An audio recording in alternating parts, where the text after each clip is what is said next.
तो मोदी विरोधी गुट को थोड़ी देर पहले महाराष्ट्र में बड़ा झटका लगा और अब महाराष्ट्र के मुख्यमंत्री एकनाथ शिंदे ही पार्टी ही असली शिवसेना कही जाएगी और शिवसेना का पुराना चुनाव चिन्ह धनुष बाण भी एकनाथ शिंदे के पास ही रहेगा। मोदी विरोधियों को आज एक नहीं बल्कि दो झटके लगे। मोदी को हटाने के लिए एक साजिश रची जा रही थी, मोदी को हराने के लिए एक प्लान बनाया जा रहा था। इस प्लान का फंड मैनेजर कौन था, फाइनेंसर कौन था, आज उस शख्स का नाम पता चल गया। वो कौन है, कहां का रहने वाला है, उसके पास कितने अरब रुपए हैं, उस शख्स का नाम क्या है, सब आपको बताते हैं इस रिपोर्ट में। नरेंद्र मोदी को हराने के लिए नहीं, नरेंद्र मोदी को रास्ते से हटाने के लिए बहुत पावरफुल लॉबी आई है। आज चुनाव हो जाएं तो मोदी के दुश्मन भी ये जानते हैं कि जीतेंगे तो मोदी ही। नेशनल और इंटरनेशनल सर्वे में नरेंद्र मोदी की लोकप्रियता टॉप पर है। राहुल गांधी, अरविंद केजरीवाल, ममता बनर्जी, केसीआर या ओवैसी, हिंदुस्तान में ऐसा कोई नेता नहीं जो इस वक्त लोकसभा चुनाव में मोदी को हरा सके। तो फिर मोदी को कौन रोकेगा? मोदी रोको मोर्चा में एक नया इंटरनेशनल खिलाड़ी आया है। इसका इतिहास ही है मजबूत नेताओं को कमजोर करना, मजबूत सरकारों को गिराना। मतलब हमला मोदी पर नहीं है, देश पर होने वाला है। बीजेपी कहती है मोदी तो सिर्फ इन हमलावरों के रास्ते में खड़े हैं।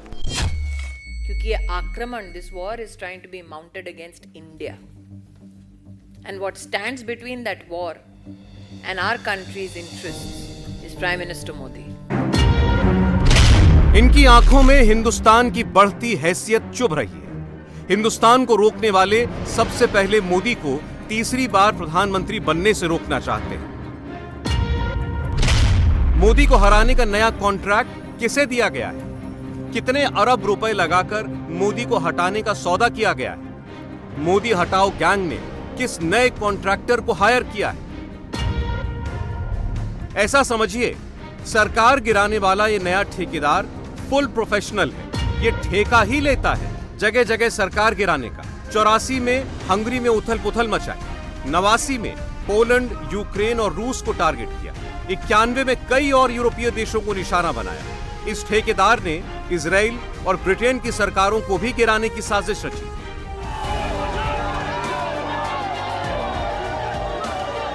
दुनिया के जिस भी कोने में पूर्ण बहुमत वाली सरकार होती है, यानी पब्लिक का सपोर्ट होता है, उसे कमजोर करने के लिए कुछ विदेशी ताकतें हाथ मिलाती हैं।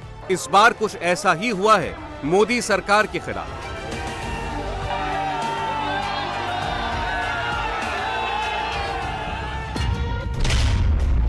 हिंदुस्तान में तूफान लाने के लिए, मोदी की कुर्सी हिलाने के लिए अलग अलग प्लान रेडी किए गए। प्लान ए है शेयर बाजार में भूचाल ला दो। प्लान बी है सोशल मीडिया में एंटी इंडिया नैरेटिव फैला दो। प्लान सी है अलग अलग सिंडिकेट को एक्टिव करो, उन्हें फंडिंग दो।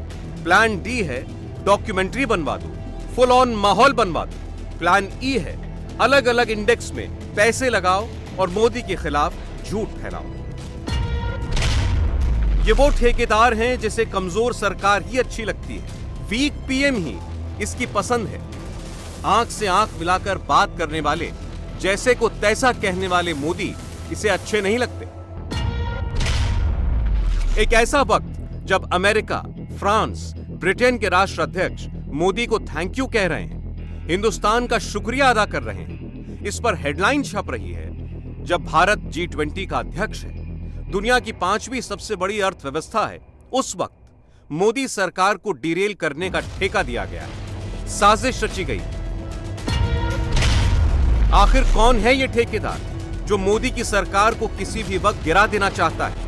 मोदी को हराने का ठेका किस इंटरनेशनल कॉन्ट्रैक्टर को मिला है? यह ठेका किसने आउटसोर्स किया है? इसमें कितना पैसा लगा है?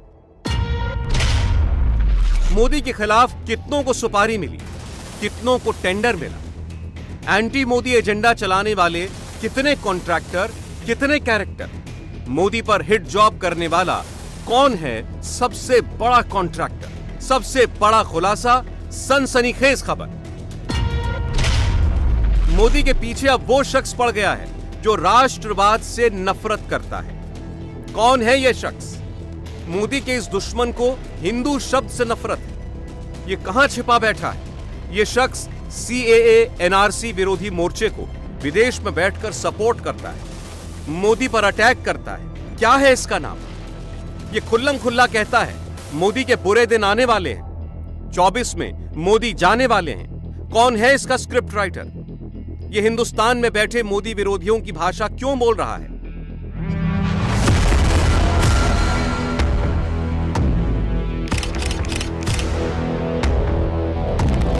एक मोदी को हटाने के लिए, एक मोदी को हराने के लिए कितनों ने सुपारी ली है, कितनों को सुपारी मिली है, कितनों ने मोदी हटाओ मिशन का टेंडर भरा है और कितनों को यह टेंडर मिला है। राहुल बोलते हैं मोदी हटाओ, केजरीवाल कहते हैं मोदी को भगाओ, ममता नारा देती हैं मोदी से छुटकारा दिलाओ, भाईजान अपील करते हैं मोदी को हराओ। मोदी के सारे दुश्मनों की एक लाइन, एक ही लाइन। पाकिस्तान भी बोले मोदी हटाओ, चीन भी बोले मोदी हटाओ। और अब इसमें एंट्री हुई है अमेरिकी बिजनेसमैन जॉर्ज सोरोस की, और यह किरदार ही 24 वाले प्रयोग का सबसे बड़ा ठेकेदार है। मोदी पर, हिंदुस्तान पर सबसे बड़ा प्रहार इसी शख्स ने किया है। प्लान बहुत ही बड़ा है। एक विदेशी ताकत जिसके केंद्र बिंदु में है एक व्यक्ति जिनका नाम है जॉर्ज सोरोस। उन्होंने ऐलान किया है कि वो हिंदुस्तान के लोकतांत्रिक ढांचे पर चोट करेंगे। उन्होंने ऐलान किया है कि वो प्रधानमंत्री मोदी को अपने वार के मुख्य बिंदु बनाएंगे।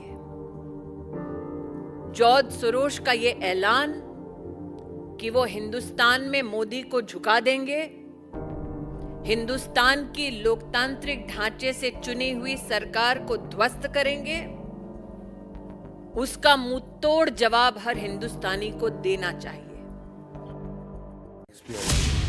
जर्मनी में बैठे बैठे इस अमेरिकी बिजनेसमैन ने ऐसा क्या कहा जिसने हिंदुस्तान में भूचाल ला दिया है? वो जॉर्ज सोरोस जिसे कांग्रेस के शशि थरूर अपना पुराना दोस्त बताते हैं, वो जॉर्ज सोरोस जिसके मोदी विरोधी बयान को राहुल के करीबी कांग्रेसी नेता अपनी टाइमलाइन पर फैलाते हैं, वो जॉर्ज सोरोस जिसके ओपन सोसाइटी फाउंडेशन के वाइस प्रेसिडेंट सलील शेट्टी हैं, वो राहुल गांधी की भारत जोड़ो यात्रा में राहुल के साथ कदमताल मिलाते हैं, वो जॉर्ज सोरोस जिसका जिक्र करके दीदी की पार्टी की नेता ट्विटर पर थाली बजाने वाला टेक्स्ट चिपकाती हैं, मोदी को ताना मारती है। यानी हिंदुस्तान में जॉर्ज सोरोस के दोस्त वही हैं जो मोदी के सियासी दुश्मन हैं। फुल डिटेल आपको आगे देंगे, पहले यह सुनिए कि सोरोस ने मोदी को लेकर क्या कहा है। India is an interesting case. It's a democracy, but its leader, Narendra Modi, is no Democrat. Inciting violence against Muslims, Modi and business tycoon Adani are close allies. Adani is accused of stock manipulation and his stock collapsed like a house of cards. Modi is silent on the subject, but he will have to answer questions from foreign investors and in Parliament. This will significantly weaken Modi's stranglehold on India's federal government, but I expect a democratic revival in India. सुना आपने?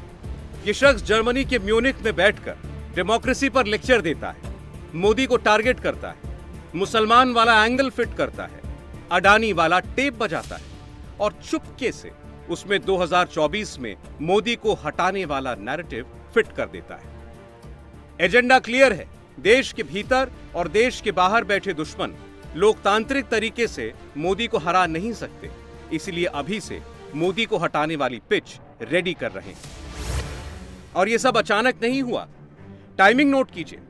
Hindenburg, BBC, Israeli firm, Modi को target करने के लिए back to back 3 बड़े प्रयोग हुए, और हो ना हो सबके तार एक दूसरे से जुड़े हुए। जब भारत विश्व की 5वीं सबसे बड़ी अर्थव्यवस्था बनकर उभर रही है, ऐसे में हिंदुस्तान के लोकतांत्रिक ढांचे में हस्तक्षेप करने का ऐलान करने वाले जॉर्ज सोरोस को एक स्वर में हम जवाब दें। हिंदुस्तान के प्रधान सेवक नरेंद्र मोदी ऐसे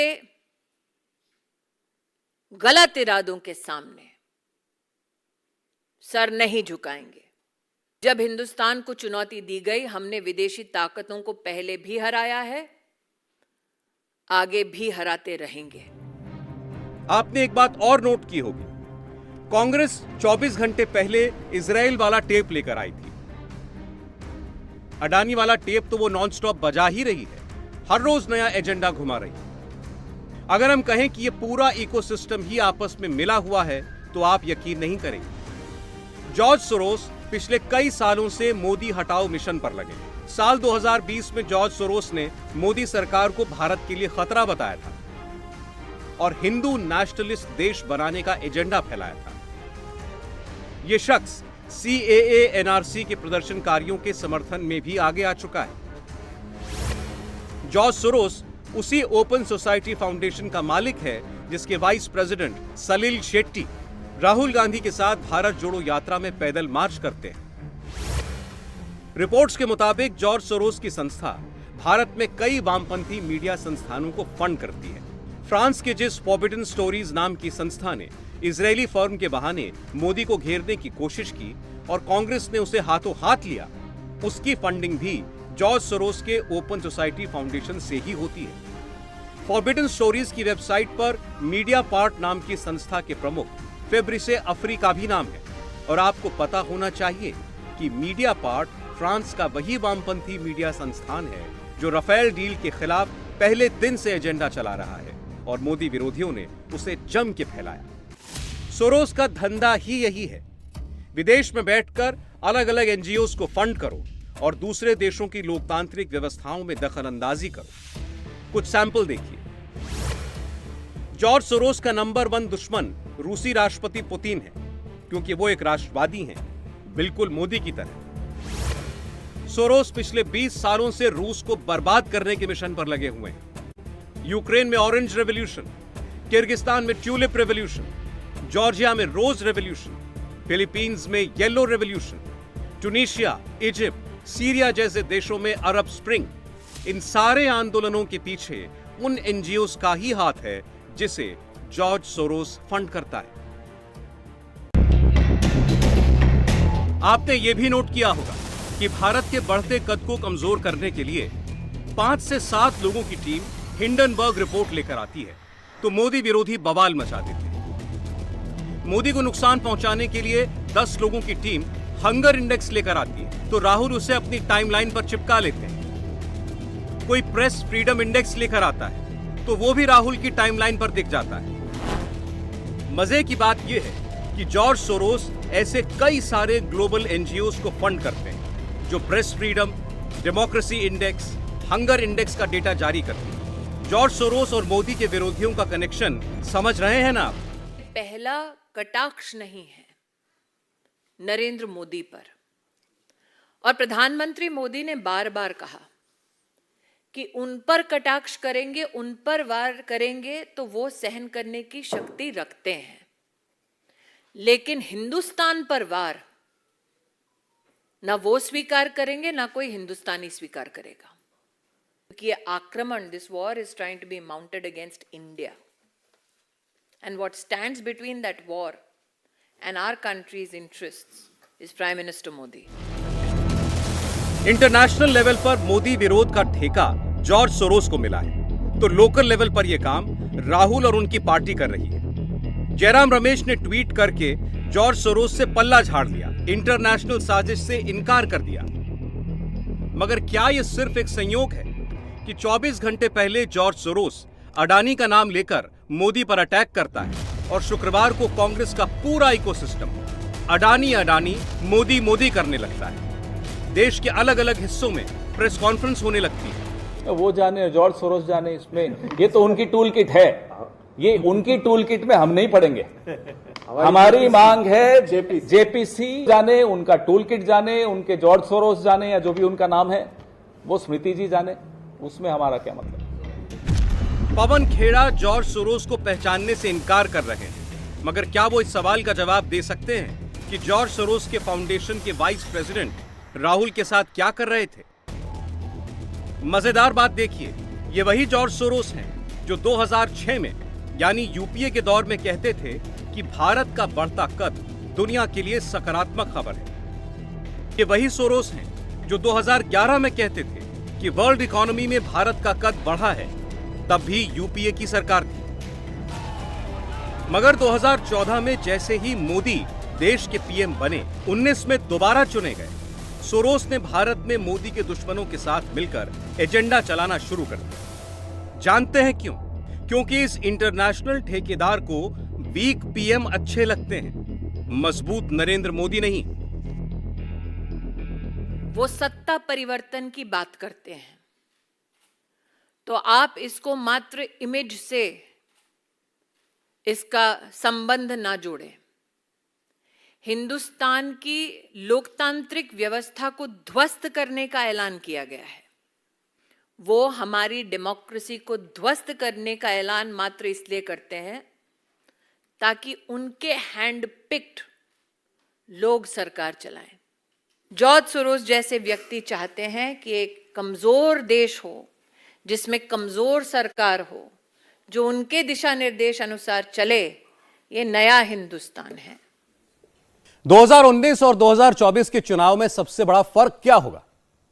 सबसे बड़ा फर्क होगा उद्धव ठाकरे का।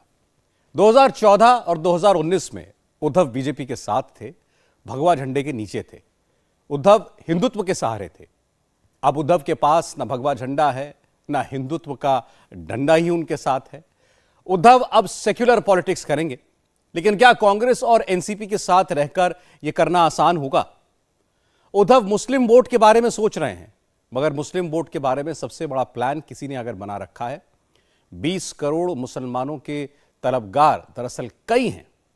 मुसलमान खुद किधर हैं, आपको पता चलेगा इस रिपोर्ट से। मोदी और मुसलमान, सबका अपना अपना प्लान। राजस्थान के भरतपुर से हरियाणा के भिवानी चले दो मुसलमान। ओवैसी ने फट से ले लिया हिंदू राष्ट्र का नाम, वीएचपी का नाम, बीजेपी का नाम, नरेंद्र मोदी का नाम, मोहन भागवत का नाम। और ये सिर्फ मुसलमानों को टारगेट कर रहे हैं, गौरक्षा के नाम पर ये तो बदनाम कर रहे हैं। ये आपकी पसमानदा से मोहब्बत है, पसमानदा मुसलमानों से मोहब्बत है, किस तरह मार रहे हैं आप उन लोगों को। अब बोलेंगे कुछ, मोहन भागवत तो हर 15 दिन को ज्ञान देते रहते हैं, बताइए इस पे क्या बोलेंगे वो। देश के प्रधानमंत्री कोई बोलेंगे, देश के गृह मंत्री कुछ बोलेंगे इसके ऊपर। लोकल पर तुरंत वोकल हो जाओ, उसे नेशनल बना दो, फिर इंटरनेशनल कर दो। मोदी और मुसलमान को अलग करने का ये पहला चैप्टर है, जिसके स्क्रिप्ट राइटर असदुद्दीन ओवैसी हैं। ये चैप्टर 23 का है, 24 के लिए नया चैप्टर खुलेगा। ओवैसी ने आज हैदराबाद में बैठकर 26 मिनट की तकरीर की। उसमें सांप बिच्छू से लेकर अखलाक और पहलू खान तक सबको घुसा दिया। वो ग्राहम स्टेन्स और दारा सिंह को भी ले आए। जुनैद और नासिर का ये जो मर्डर है, मुझे तो ग्राहम स्टेन्स की याद आती है। और बीजेपी उस वक्त भी बीजेपी सबक हासिल नहीं, कभी भी सबक हासिल नहीं कर रही। सबसे पहले आपको संक्षेप में बताते हैं कि घटना क्या हुई। राजस्थान के भरतपुर से जुनैद और नासिर नाम के दो लड़कों को अगवा करने की शिकायत मिली। हरियाणा के भिवानी में जली हुई एक बोलेरो में जुनैद और नासिर दोनों के शव मिले। पीड़ित पक्ष का कहना है कि बजरंग दल के गोरक्षकों ने दोनों लड़कों को अगवा किया और फिर मारने पीटने के बाद उनको मार डाला। दूसरा पक्ष कहता है कि आरोप बेबुनियाद है क्योंकि वारदात के वक्त वो वहाँ थे ही नहीं। मरे ही नहीं जनाब, इनको गाड़ी के अंदर बंद करके मार दिया गया, जिंदों में आग लगा दी गई, इंसानियत की तमाम हदें पार कर दी इन लोगों ने। हम सरकार से और पुलिस प्रशासन से अपील करते हैं कि हमारे जो दोनों भाई थे इनको न्याय मिलना चाहिए। जांच अभी बाकी है, इन्वेस्टिगेशन अभी होना है, डीएनए टेस्ट भी अभी बाकी है, लेकिन बैरिस्टर ओवैसी आज खुद ही जज बन गए और जजमेंट सुनाने बैठ गए। ये पूरा ब्रेन वॉश कर दिया गया इन लोगों को आरएसएस की तरफ से। अब बोलेंगे कुछ, मोहन भागवत तो हर 15 दिन को ज्ञान देते रहते हैं, बताइए इस पे क्या बोलेंगे वो? देश के प्रधानमंत्री कोई बोलेंगे, देश के गृह मंत्री कुछ बोलेंगे इसके ऊपर? 2 मासूम लोगों को आपने ले जाकर इन लोगों ने किडनैप करके मार के जला दिया, उनकी जान ले ली, और फिर पुलिस बोलती है किसी पर एक केस था। अरे भाई केस था तो वो कौन होते? क्या पुलिस उसको कंडेम क्यों नहीं कर सकती कि आउटराइट मर्डर है ये, टेररिज्म है ये? इसीलिए, और मुझे पूरी उम्मीद है कि इंसाफ नहीं मिलेगा, जुनैद और नासिर की फैमिली को इंसाफ नहीं मिलेगा जब तक हरियाणा की बीजेपी की सरकार इन लोगों का प्रोटेक्शन करती रहेगी। कोई इंसाफ नहीं मिलेगा, बल्कि और लोगों को मारेंगे ये लोग। इन लोगों को ताकत इनको बढ़ चुकी है, इन लोगों की हिम्मतें इनकी बढ़ चुकी है, उनको कोई कानून से डर नहीं है उनको, क्योंकि कानून खुद जेल में चला गया है और ये लोग रोड पे फिर रहे हैं। पुलिस इनको कुछ नहीं कर सकती क्योंकि हरियाणा की बीजेपी की सरकार इनकी सपोर्ट करती है, इनको पैट्रोनाइज करती है। राजस्थान के भरतपुर में पुलिस को अपहरण की शिकायत मिली थी तो तुरंत एक्शन होना चाहिए था। ओवैसी की ये मांग जायज है। हरियाणा में भी पूरी जांच हो, यहाँ तक ओवैसी सही हैं। डबल मर्डर में जिस मोनू मानेसर उर्फ मोहित यादव का नाम आ रहा है, उसका गोली चलाते हुए वीडियो भी वायरल हो रहा है। ओवैसी की बातें कुछ तो सही है, लेकिन आते ही मोदी और भागवत को टारगेट पर लेने से ओवैसी का सियासी गोल साफ हो जाता है। दरअसल मोदी और मुसलमान जैसे ही थोड़ा करीब आते हैं, भाईजान का बीपी बढ़ जाता है। हिंदुस्तान में 14% से थोड़े ज्यादा मुसलमान हैं। एब्सोल्यूट नंबर में कहें तो अपने देश में करीब 20 करोड़ मुसलमान रहते हैं। मुस्लिम वोट के कई क्लाइंट हैं। पसमानदा और बोहरा कम्युनिटी के जरिए मोदी मुस्लिम आउटरीच कर रहे हैं। मुसलमान कांग्रेस से छिटक चुके हैं। राहुल गांधी उनको अपने करीब लाने का जतन कर रहे हैं। असदुद्दीन ओवैसी भारत में मुसलमानों के सबसे बड़े रहनुमा बनना चाहते हैं। अखिलेश यादव, नीतीश कुमार, ममता बनर्जी, शरद पवार, केसीआर, अलग अलग रीजन, अलग अलग स्टेट्स में ये सारे नेता भी मुस्लिम वोट के तलबगार हैं। पिछले 6 महीने में नरेंद्र मोदी ने मुसलमानों को करीब लाने के जितने प्रयास किए, मुसलमानों का विश्वास जीतने के लिए मोदी ने जितनी कोशिशें की, ओवैसी ने सब में एक साथ मट्ठा डाल दिया। ये आपकी पसमानदा से मोहब्बत है, पसमानदा मुसलमानों से मोहब्बत है। किस तरह मार रहे हैं आप उन लोगों को? हरियाणा के एक मर्डर केस को ओवैसी ने दारा सिंह और ग्राहम स्टेन्स से जोड़ दिया। जुनैद और नासिर का ये जो मर्डर है, मुझे तो ग्राहम स्टेन्स की याद आती है। और बीजेपी उस वक्त भी बीजेपी सबक हासिल नहीं, कभी वो सबक हासिल नहीं कर रही है। एक मर्डर केस को ओवैसी ने आतंकवाद बता दिया।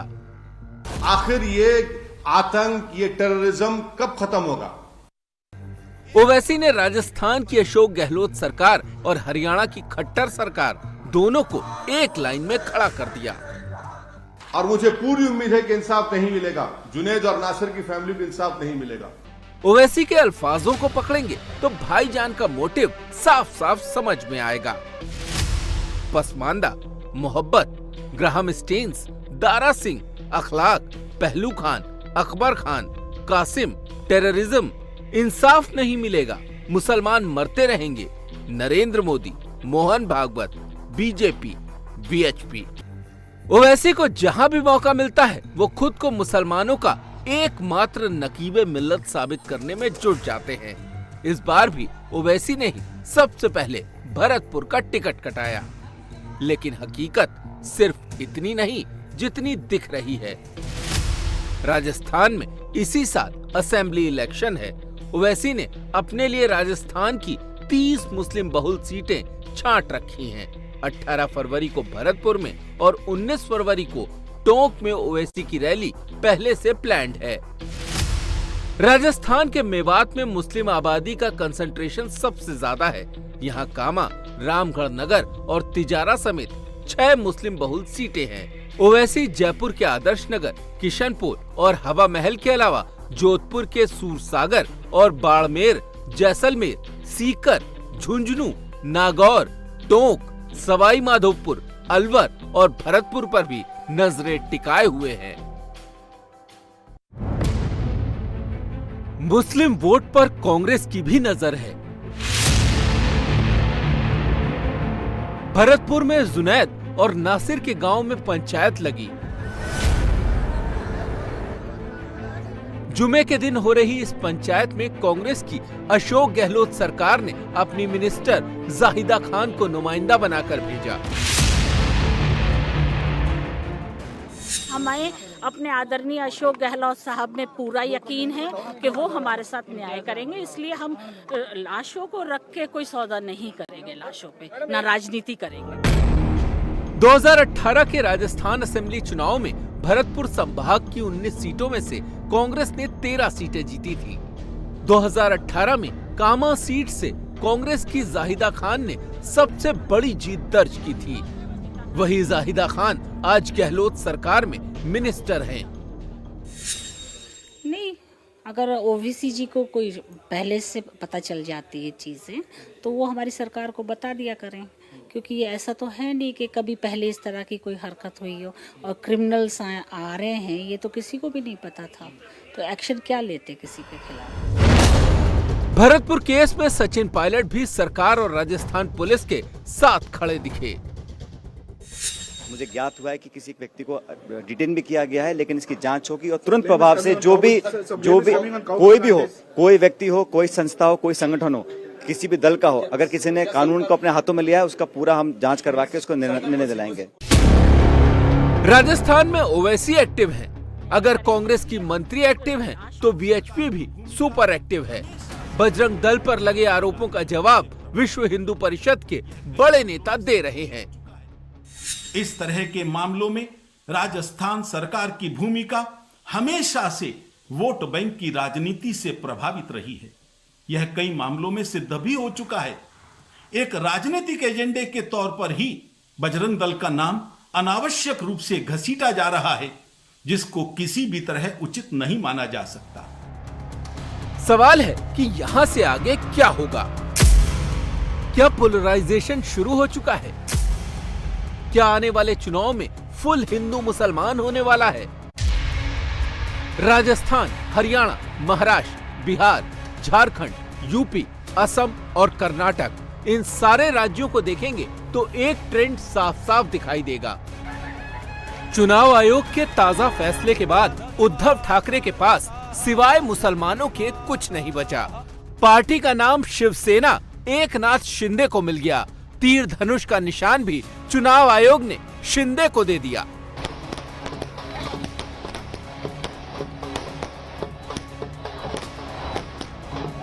ठाकरे के पास न पार्टी रही न निशान, बच गए सिर्फ मुसलमान।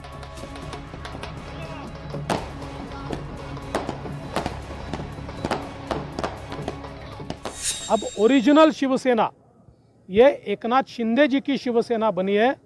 मैं एकनाथ शिंदे जी का बहुत बहुत अभिनंदन करता हूं। हम लोग पहले दिन से इस बारे में कॉन्फिडेंट थे, क्योंकि इलेक्शन कमीशन के अलग अलग पार्टियों के बारे में इसके पहले के अगर आप निर्णय देखेंगे तो इसी प्रकार के निर्णय उन्होंने दिए हैं। इसलिए मुझे ऐसा लगता है कि हमें जो विश्वास था, आज उस विश्वास को पूरे तरीके से बल मिला है और असली शिवसेना, बाला साहब के विचारों पर चलने वाली शिवसेना, ये एकनाथ शिंदे जी की ही है। धर्मवीर अनंत दिघे जी, इनके विचारों का विजय है। और मेरे साथ मैंने जो भूमिका ली, उसके साथ जो 50 विधायक और 13 सांसद, हजारों लाखों कार्यकर्ता, पदाधिकारी, शिव सैनिक ये इनका विजय है और इसलिए मैं चुनाव आयोग को धन्यवाद देता हूं। महाराष्ट्र और असम के बीच भगवान शंकर के छठे ज्योतिर्लिंग पर घमासान मचा है। असम सरकार ने भीमा शंकर ज्योतिर्लिंग अपने यहाँ होने का दावा किया तो महाराष्ट्र में सबसे तीखा रिएक्शन शरद पवार की पार्टी एनसीपी की ओर से आया। महाराष्ट्र में सबसे ज्यादा पवार पर ही मुस्लिम तुष्टीकरण के आरोप लगते हैं। उन्हीं की पार्टी अब हिंदू वोट के लिए भीमा शंकर के ज्योतिर्लिंग पर लड़ रही है। एमपी के छतरपुर में बागेश्वर सरकार कहलाने वाले धीरेन्द्र शास्त्री हिंदू राष्ट्र बनाने के लिए यज्ञ कर रहे हैं। भारत हिंदू राष्ट्र की, भारत हिंदू राष्ट्र की, भारत हिंदू राष्ट्र बनना चाहिए या नहीं? बनना चाहिए, बनना चाहिए। कौन कौन तैयार है? जय हो। अब तो बन करके ही रहेगा। धीरेन्द्र शास्त्री से मोदी का लेना एक न देना दो, लेकिन मोदी के विरोधी धीरेन्द्र शास्त्री को भी मोदी से जोड़ देते हैं।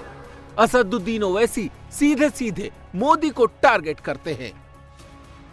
ओवैसी को मालूम है कि वीएचपी को हिट करेंगे तो भी मोदी पर ही निशाना लगेगा, आरएसएस को हिट करेंगे तो भी मोदी को चोट लगेगी। यहाँ तक कि वो बागेश्वर वाले बाबा के बहाने भी मोदी पर अटैक करते हैं। ओवैसी का यही फॉर्मूला आज बिहार के मुख्यमंत्री नीतीश कुमार ने अपनाया। ये सब संभव है जी, ये पूरा देश है, भारत देश है। अब विभिन्न जो धर्म के लोग हैं, सब लोग हैं इस देश में, कोई मतलब है? इस देश के बारे में कोई कुछ बोलेगा उसका कोई वैल्यू है? राष्ट्रपिता महात्मा गांधी को छोड़ करके किसी के बारे में किसी की बात को सुनना नहीं चाहिए। अगर कोई करना चाहता है तो सब उल्टा पुल्टा काम करना चाहता है, देश को खत्म करना चाह रहा है। नीतीश कुमार ने बागेश्वर वाले बाबा के बहाने हिंदू राष्ट्र की मांग को खारिज करने वाली बात क्यों की?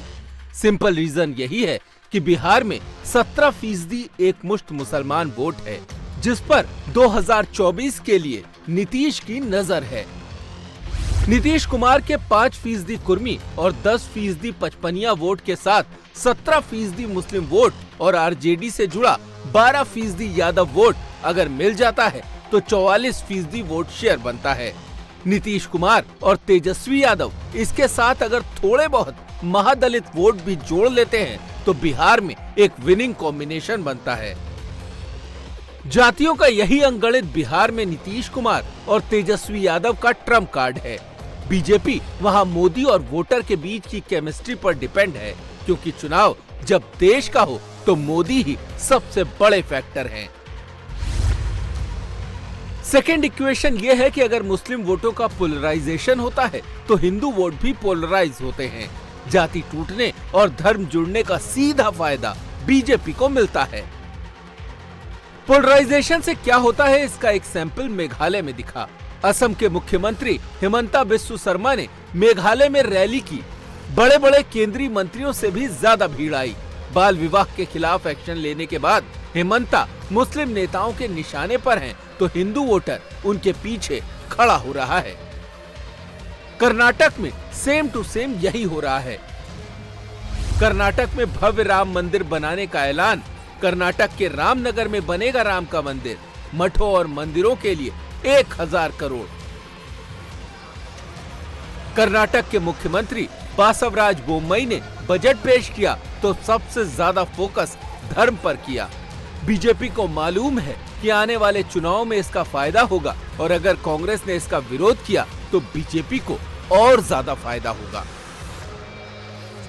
इंडिया टीवी हर वक्त हर जगह डाउनलोड करने के लिए सर्च करें India TV news Google play store या ऐप स्टोर पर।